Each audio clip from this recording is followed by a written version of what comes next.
कुछ लोग मुझसे बोलते हैं कि तेरे अंदर नेगेटिव क्यों है, अम्बेडकर जी को लेके नेगेटिव थॉट्स क्यों हैं। वो तो इतने पढ़े लिखे थे, इतनी डिग्रियां थी उनके पास, सबसे ज़्यादा डिग्रियां थी उनके पास, उतने बड़े बड़े काम किए थे, उन्होंने संविधान लिखा था।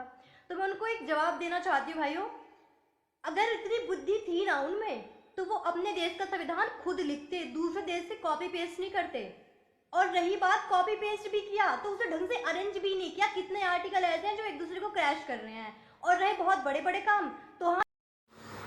नमस्कार दोस्तों, मैं काजल आप सबका न्यूज़ 22 में स्वागत करती हूँ। आज मैं आपको एक लेख पढ़कर सुनाना चाहती हूँ जो कि खुशबू शर्मा द्वारा लिखा गया है। एफबी पर चित्रा पांडे नाम की एक लड़की ने अंबेडकर जी से रिलेटेड एक अजीबोगरीब वीडियो पोस्ट किया था, जिस पोस्ट पर खुशबू शर्मा नाम की लड़की ने एक लेख लिखा है। इस लेख को पढ़कर समझ आता है कि बाबा साहेब ने न केवल संविधान लिखा है, बल्कि हम महिलाओं के लिए एवं हमारे देश के नागरिकों के अनेक अधिकारों से परिचित करवाया है। आज इस ब्राह्मण लड़की द्वारा लिखी गई बातों से स्पष्ट होता है कि बाबा साहेब ने न केवल दलितों के लिए, बल्कि हमारे समाज के सभी वर्गों के लिए समान रूप से कार्य किया है। खुशबू शर्मा द्वारा जो लेख लिखा गया है वो इस प्रकार है: बाबा साहब और मैं। जब आप किसी तथाकथित ऊंची जाति में पैदा होते हैं तो अंबेडकर जैसी शख्सियत से आपकी मुलाकात नहीं कराई जाती। मैं भी उनसे और उनके काम से बहुत लंबे समय तक अनजान थी।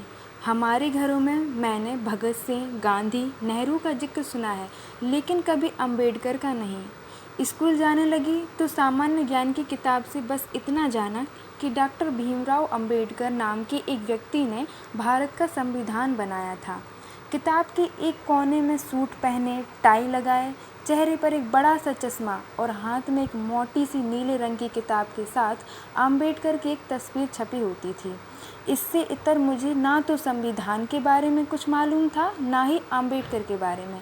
जैसी मेरी परवरिश हुई थी, मैं भी अपनी जाति के दूसरे लोगों से अलग कैसे हो सकती थी। मुझ में भी वही जातीय अहंकार और सामाजिक न्याय की विकृत समझ कूट कूट कर भरी थी। हमारे घरों में आरक्षण को हर चीज़ के लिए दोषी ठहराना बहुत आम है। मैं उस लीक से कहाँ अलग थी। आरक्षण के रूप में अपनी विफलताओं का ठीकरा फोड़ने से बेहतर एस्केप क्या हो सकता था। हायर स्टडीज़ में जाने के बाद और राजनीति में थोड़ी बहुत रुचि के चलते चीज़ों को पढ़ने लगी। अंबेडकर का नाम बार बार सामने आता था, लेकिन मैंने कभी उनके बारे में कुछ जानने या खोजने की जहमत नहीं उठाई। उनका नाम आसपास के लोगों से भी सुनने लगी, कुछ कुछ बातें समझ आने लगी, लेकिन सच कहूँ तो अपनी जाति के बारे में उनके विचार सुनकर बहुत खींच आती थी। सोचती थी कि हमारे दादा परदादा ने जो किया उसका बदला हमसे क्यों लिया जा रहा है। हमने कहाँ कुछ किया है। हम थोड़े ही जाति में विश्वास रखते थे। हम तो बहुत प्रोग्रेसिव और लिबरल हैं। बस इतना ही तो करते हैं कि गांव घर में जब टॉयलेट साफ़ करने के लिए आंटी आती है तो उन्हें घर के बाहर ही बिठा देते हैं, ऊपर से पानी पिला देते हैं, अपने बर्तन वो खुद ही साफ़ करके जाती हैं। सब कहते थे कि इतना सब तो चलता ही है, आखिरकार होली दिवाली उन्हें पेटी में पड़े पुराने कपड़े और मिठाइयाँ भी तो देते हैं। यह सिर्फ मेरा हाल नहीं था, मैं दावे के साथ कह सकती हूँ कि सवर्ण परिवारों के लगभग 100% बच्चों का यही हाल है। ऐसी कितनी ही अनगिनत बातें जिन्हें आज सोचती हूँ तो शर्म आती है, अपने आप से घिन आती है। जब सोचती हूँ कि इस शोषण से मैंने भी कहीं ना कहीं भागीदारी निभाई है तो सांस आना बंद हो जाती है। यह सिर्फ गांव देहात का मसला नहीं है। जयपुर जैसे शहर में राजस्थान विश्वविद्यालय जैसे प्रतिष्ठित संस्थान के राजनीति विभाग में मास्टर में एडमिशन लेने गई। डिपार्टमेंट के एक एसोसिएट प्रोफेसर ने मेरी मार्कशीट देखकर बोला, अच्छा बेटा, शर्मा हो, बैठो। मैं भी जनरल में ही आता हूँ, पर आप तो हमसे भी ऊपर आते हो, इसलिए आपके लिए तो एडमिशन लेना और भी ज़्यादा मुश्किल होगा। मेहनत करना बेटा, वरना यह रिजर्वेशन वाले कुछ नहीं छोड़ेंगे।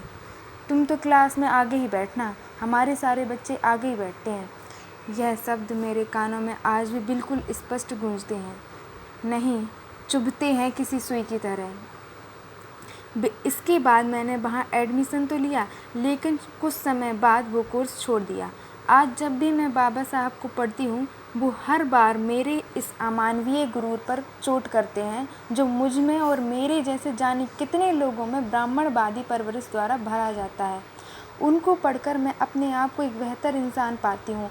उन्होंने मुझे मेरी जातीय पहचान के भीतर छिपी दुनिया की क्रूरतम हिंसा का एहसास करवाया है जो इस मुल्क के बहुसंख्यक कामगार मेहनती लोगों के आंसुओं और वेदनाओं के लिए जिम्मेदार हैं।